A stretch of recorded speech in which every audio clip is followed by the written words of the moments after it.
Hello, in this commented presentation, I will refresh your ideas about biomedical information retrieval, and I hope you will be soon back on tracks. So I will transfer first my pointer into a laser, that's it, and we will address the question of what's behind a search box. Every search box is like another search box, and sometimes it is so similar that it is difficult to understand what is behind. It is a little bit like knowing what is behind curtains of a theater scene. So a search box can be different to another one in terms of coverage, term interpretation, grammar, term retrieval place, ranking of results, type of documents, producer, and access. In this presentation, we will only address the first 3 points. So, coverage, term interpretation, and grammar. This element will be useful for you to build some relevant search string. Coverage is different between all search tools. And I think one of the best signs of difference is the difference in automatic counting of citations. Sometimes an article can be cited 15 times only in Web of Science, and even less, for example, 5 times in Scopus, whereas in Google Scholar, an article can be cited 25 times. It is not because the system is totally wrong, but these differences is really due to different coverages. First, Web of Science, Scopus, and Google Scholar are multidisciplinary, but the main difference is that Web of Science and Scopus decided to select what they so-called the best journals in the world. Web of Science is basing the criteria of best journal on the impact factor. In Scopus, the criteria is unknown, and for Web of Science, the impact factor criteria is not really detailed in the commercial website of a Web of Science. In fact, the calculation of impact factor of a journal is unknown for the readers. Thomson Reuters, Elsevier, and Google, providers or producer of these tools, are competitors, and of course they don't want to show the others how they're working. The coverage is different, and but they share also this common point. Web of Science, Scopus, and Google Scholar can count the citation number. This is why we call them citing tools. And do not mix citing tools with citation database. A citation database can be PubMed. Citation database means that only title and abstract are indexed by the database. Web of Science and Scopus are also citation database. This is what I wanted to tell you about. Okay. No, in fact, concerning Google Scholar, indexation. The criteria of indexation of Google Scholar is very simple. As it is compatible with Google Scholar crawlers, the journal is simply indexed. So this is really explaining why the automatic counting of citation. Now, term interpretation. Some persons still believe that when you type a keyword or term in the search box, it can be interpreted by the search engine of the database or search engine. And it is wrong, because semantic web is not existing yet as a product, as a commercial product. In fact, Web of Science, Scopus, and Google Scholar are performing what we call stemming in some form that is a little bit more, I would say, evaluated. There is also lemmatization. Basically, these two kinds of interpretation are the following. When you type the word animal and the term model, there is a matching with the root of the word. So the machine is capable of retrieving information containing also the plural of the word, animal, animals, and model and models, and also a variant of the word models, so modeling with one L, modeling with two L, and the name modelization. In PubMed, there is also stemming, but there is one thing more, which is called automatic mapping. Automatic mapping is a match between the typed word and entry terms of the mesh term in the mesh database. So each time that one term is found in the mesh database, then it is transformed into a mesh term. And this is what we call automatic mapping. It is occurring every time that you are using the search box appearing first in PubMed interface. So how can you use the search box as the best way of possible? You have to type what we call search string. A search string is in fact the correspondence of best concepts of a question. Here, the question is, what is the effect of anesthetic isoflurane on animal models of Alzheimer's disease used during small animal imaging? In this question, I can identify three search components, 1, 2, and 3, respectively, isoflurane concept, Alzheimer concept, and small animal concept. Within a search component, related terms and synonyms can be combined with an OR Boolean operator. Here, and here, and here, here, here, here.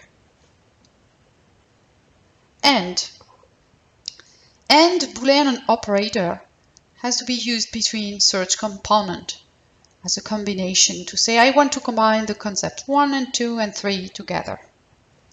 Each search component is starting with a bracket and ending with a bracket because the system is reading the string from the left to the right, and so you have to design very clearly how the machine could interpret the blocks.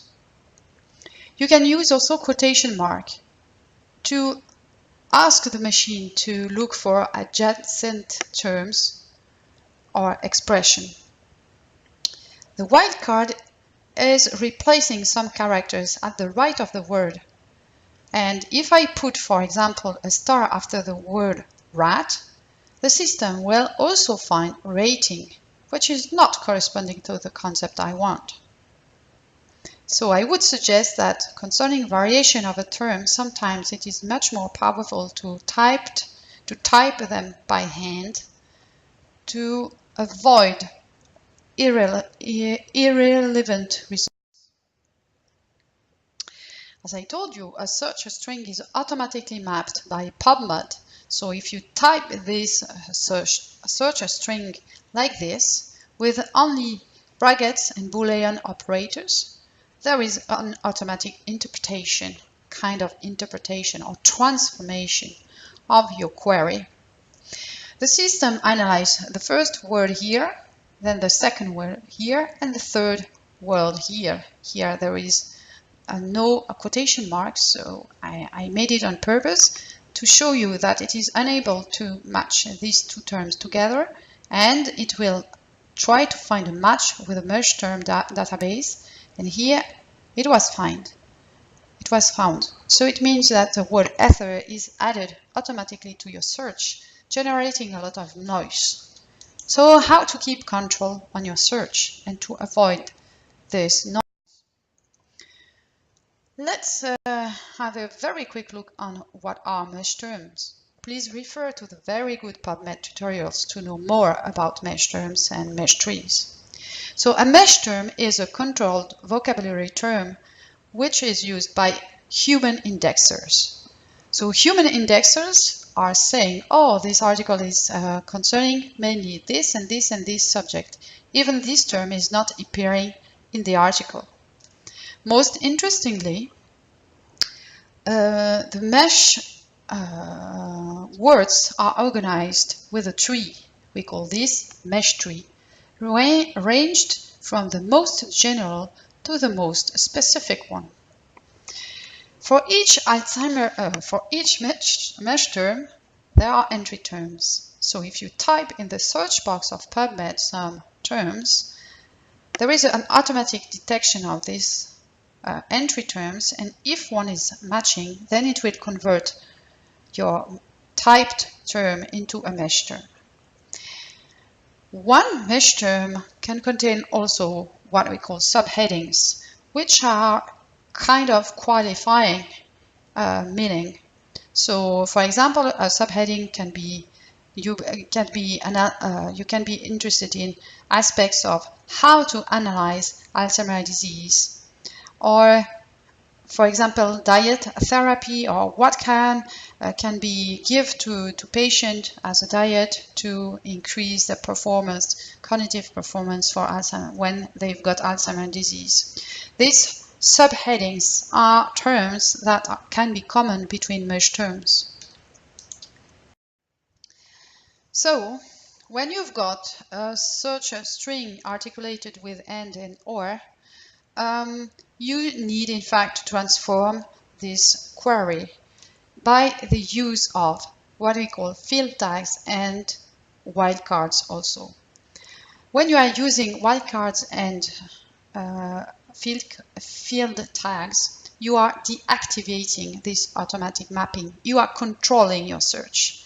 So I would suggest that you will use these two field tags. A field tag is a square bracket containing some characters, here T-I-A-B, TIAB, saying to the system, oh, please fish this term into the title and abstract only, and not in the affiliation address or author list name. And here the other field tag is mesh tag. So each search component should in fact contain 3 search terms with a field tag TIAB, and if possible, mesh term. Why? Because in fact, human indexers are not capable of indexing very quickly articles. So very recent, very new articles do not have mesh terms yet. So when you combine TIAB field tags and mesh field tags, you are increasing the recall of your results. So search component, here isoflurane should be turned into isoflurane field tag TIAB, or isoflurane field tag mesh, or the family name of the isoflurane methyl ether mesh, or methyl ethers TIAB, and so on and so on. Please note that there are illimited characters for PubMed, but Wells and Scopus have got limitation in the number of characters you are typing in.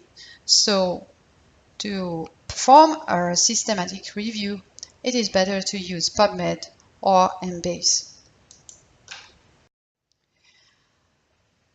Let's have a look finally, a summary. So if you are ending with too few results, how to increase results? First, you can remove a search component, or you can add broader terms or more general terms and more synonyms, but always with a Boolean operator or. Of course, you can also increase results if you are using a full text search tool. And for example, publisher bibliographic databases are offering this option, such as Science Direct. And by the use of TIAB field tag and mesh field tag, you can also increase your result. Of course, to decrease the result, this is the reverse situation. And finally, for the tuning of your search, I would recommend you to target precision if you are setting up subject alerts, not to be too overwhelmed by number of results coming automatically to your email or RSS feeder. And finally, if you want to perform a systematic review, you should find a way to increase the recall of your search, despite the fact that you are losing precision. Thank you for attention. See you soon.